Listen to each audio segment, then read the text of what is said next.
Кейинки сөз депутат Бекешев Дастан Далабаевич'те.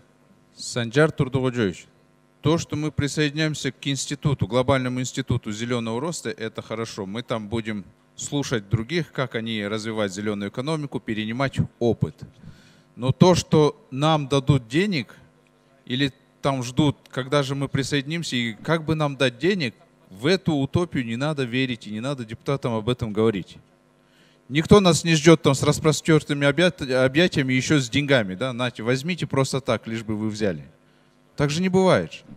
Вы говорите про зеленую экономику. Вот поедете вы, допустим, туда, в этот фонд. Чем вы будете хвастаться? Какая у нас есть программа зеленой экономики? Хотя бы на бумаге программа есть? Дастан Далабаевич, в 2018 году Джорку Кенешем постановление было... Я это знаю, это Джор Кенеш, правительственное, я спрашиваю. Затем во исполнение этого постановления правительство подготовило, Министерство экономики подготовило программу на 19-23 годы. Сейчас он проходит процесс согласования, и эта концепция будет принята. Вот смотрите, что вы делаете. Вы одной рукой протаскиваете программу зеленой экономики.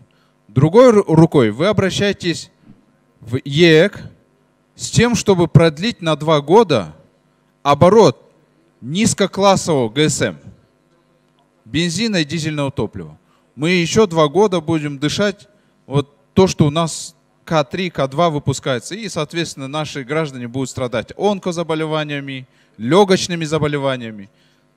Нету здесь ли какой-то двоякого подхода, двуличности какой-то вот в политике нашей? Везде говорим про зеленую экономику при этом. Я не думаю, что есть двуличность здесь какая-то. Мы, если быть точным, то мы продлеваем,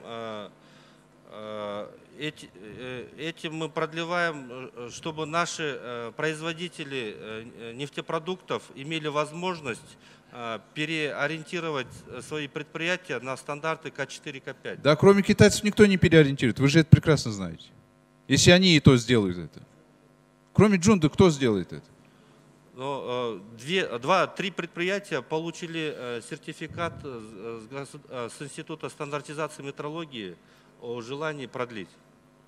Я не знаю, Санджар Турдугоджоевич, когда мы говорим о зеленой экономике, мы должны реально к этому подходить. Не так, что вот одной рукой одно делаем, просим комиссию ЕЭК продлить нам, чтобы у нас тут грязный ГСМ был, и чтобы мы этим дышали. А с другой стороны мы говорим о зеленой экономике. Это, я считаю, это двуличностью никак иначе не назовешь, на самом деле.